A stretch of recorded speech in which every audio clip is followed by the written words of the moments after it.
Gold all on my chest. Bro, I can't break down everything in one video. It's too much. So, you want me to react to the new KDA song. That's right, I said KDA right this time. I'm gonna be reacting to, I wanna say K-Duh. I'm gonna be reacting to K-Duh. You want me to react to the new KDA song. All right, I'll do it under one condition. I'll react to this new KDA song as long as you watch the video. For those of you who are like, what the hell is this guy talking about? My name is Joey Nato. I'm an artist, music producer, mix engineer, songwriter, apparently a YouTuber. And Music Producer Reacts is all about breaking songs down from a music production perspective. Shout outs to Riot. They are amazing people over there. I support what they do. They support what I do. They gave me a sweater. Multiple sweaters. Intros on YouTube are way too long, including this one, so we're gonna get into it. By the way, I made an album, just putting it out there, I made an album called Who Made This Album? I'll talk more about that at the end of the video for the people that stick around at the end. Let's just get into it. Okay, the first thing I'm noticing right off the bat, by the way, is this KDA is a different lineup. I-DLE is in it still, but B. Miller and Wolftyla. But KDA is always gonna be female artists, which is fire. They deserve more shine.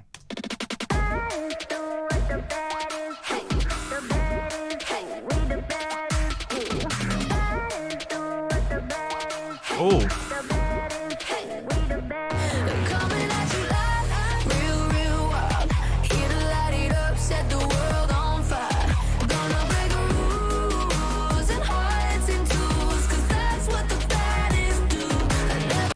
Oh my God. Okay, so there's too much to talk about. All right. First of all, let me get in a better reactor position. I gotta be off to the side so the video could be like right here. First thing that really stuck out to me off the bat, there was a lot of things, but the first thing that stuck off to me off the bat was the catchy hook. It was presented to us with those EQ'd vocals, taking out all the low end of the vocals, so no bass in the vocals, no high end in the vocals. It's just the mid frequencies that give it that phone effect. Also, it has like a nice bounce going, really driven by those snare drums that are going in the beginning. And then to build up the intensity a little bit more, build up the suspense of that drop, they had a lower octave. They brought the octave down a whole 12 semitones, which just means it's like, you know that chopped and screwed voice that you hear? Like in songs, it's like, you don't know me, I don't know you. Like that, that's what they did to kind of underlie the main vocals there. So that just got the intensity going, and that's like a little EDM trick. But there's so much more that I missed. I loved when those chords came in. That's when I started to lose it a little bit. So that was a snare roll in the beginning. Hey! Those hays always make it bouncy. Hey!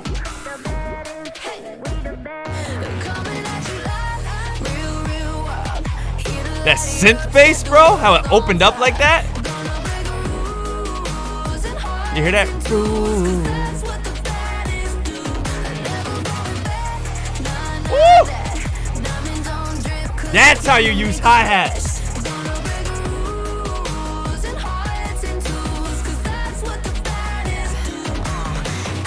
It's hard to tell if those harmonies in the background on the gonna break the rule. It's hard to tell if that harmony that's going on in the background, because there's higher notes being sang there.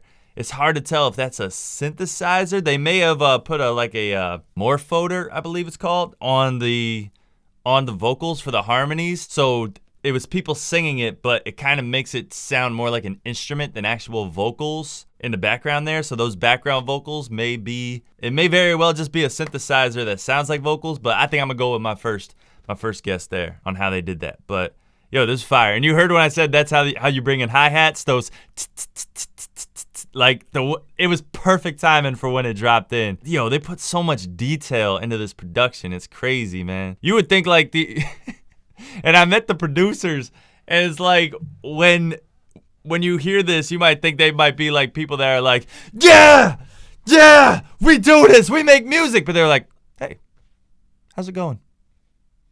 How you doing? We're just chilling. You know, they're like the calmest dudes ever. I haven't seen them in their element though. Maybe when they make music, they're drinking 5 cans of Monster and just bouncing off the walls. I don't know. This is hard. Hey.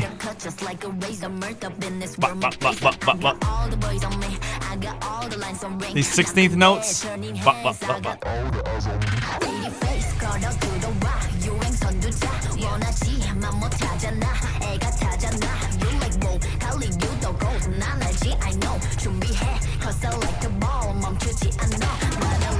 This girl is so fire. Wait, it's 2 girls, right? 2 girls in I-DLE. They're just fire, bro. They are fire. Their voice is amazing. And I can't even focus on the damn production right now.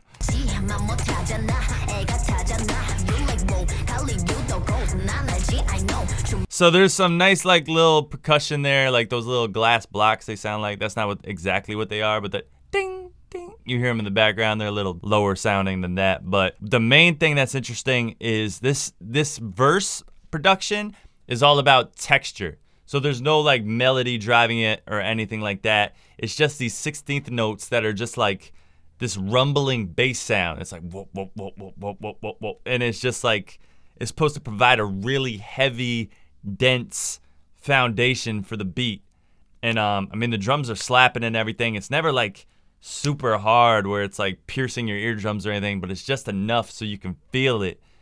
And I don't know, man, this verse has so much attitude to it. And I love how they're always able to make these type of songs be melodic and something you could sing along to for the hooks. But during the verse just demands respect with those type of decisions. And like, cause you know, melody could make things sound kind of soft. There's no melody here. This is just flow and rhythm, but it's all in the same song. All those different elements I mentioned are all in the same song. And that's hard to do without losing the integrity of the song. It's no wonder why we don't get that many of these songs. You know what I mean? Cause this takes a long time to do all this type of details and fine tuning and stuff like that. It takes a while.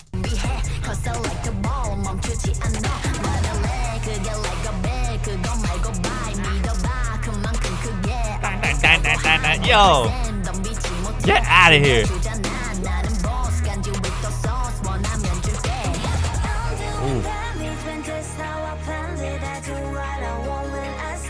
Listen to this 80s stuff here.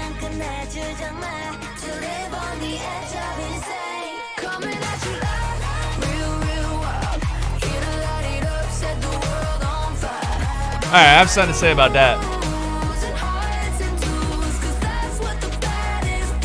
Oh my God, I love that hook.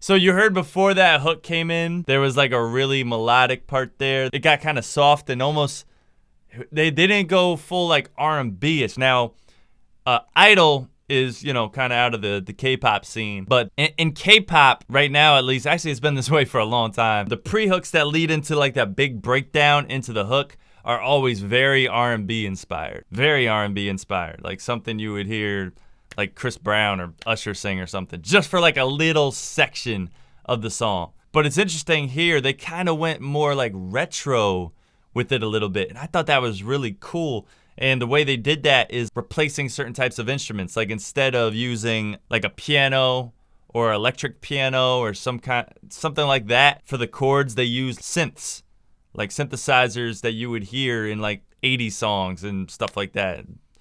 Weird sunglasses and stuff. You get what I'm saying. So I think that was a really interesting decision there, how they did that. And I love how the hook is also very similar in style to the Pop Star song that KDA originally released. It like follows that same type of sound. They're kind of being on brand. They're staying on brand, not kind of. They're staying on brand with their sound. I love that. But it's still unique at the same time. Sorry for the bad news, sorry I'm so bad.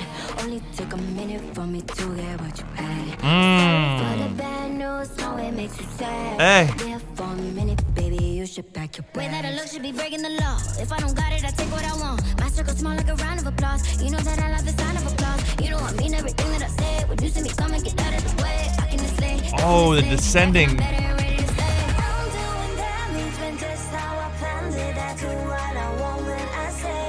You hear that?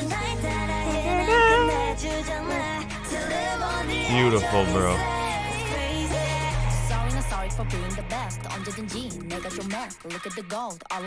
Bro, I can't break down everything in one video. It's too much. Especially, this is me hearing it for the first time. So I was like, okay. The main thing I'm gonna say is the first verse was more flow driven and more just like straight rap. The second one was a little bit more melodic rap. You know what I mean? Like there was a melody to what they were rapping. They had the bass line actually descending in notes and doing something a little bit more chord structured, if you will. For me to get what you had. Sorry for the bad news, no it makes you sad. There for a minute, baby, you should back your way. Those kicks. Breaking the law. If I don't got it, I take what I want. My circle small like a round of applause. You know that the bass line in the background is like boom, boom. Like it wasn't doing that in the first verse. The first verse was just like boom, boom, boom, boom, boom, boom, boom, boom, boom, boom. Like it would not change the note at all. But the notes are changing here, and it helps drive the melodic rap more. It helps drive the melody that the artist is trying to get across more when you change those bass notes in the background. Yeah, man, this is insane.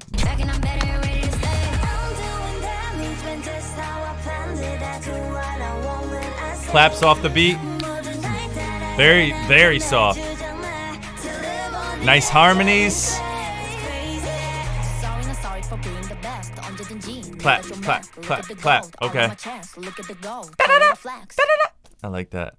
What? That's it? Replay value, bro.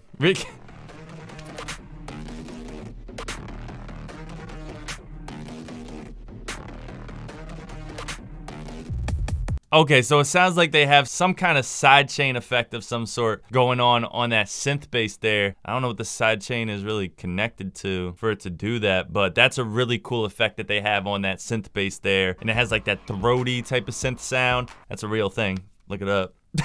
The sound choices on that are beautiful, man. That is the hardest part to me about producing music, is when you're trying to pick the right instruments, the right sounds that just make sense for the feeling of the song, because there's so many sounds, so many instruments out there, and the fact that they were just able to find the perfect ones to match this song, to keep it on brand, to keep that same vibe, to keep it hip-hop and EDM and apparently retro 80s at the same time. That's amazing, man.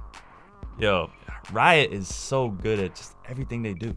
It's crazy. If you are somebody who's interested in learning how to make beats, I'm actually doing a 6-part video series very soon on this channel where I'm going to be beginning to teach people about music production up here.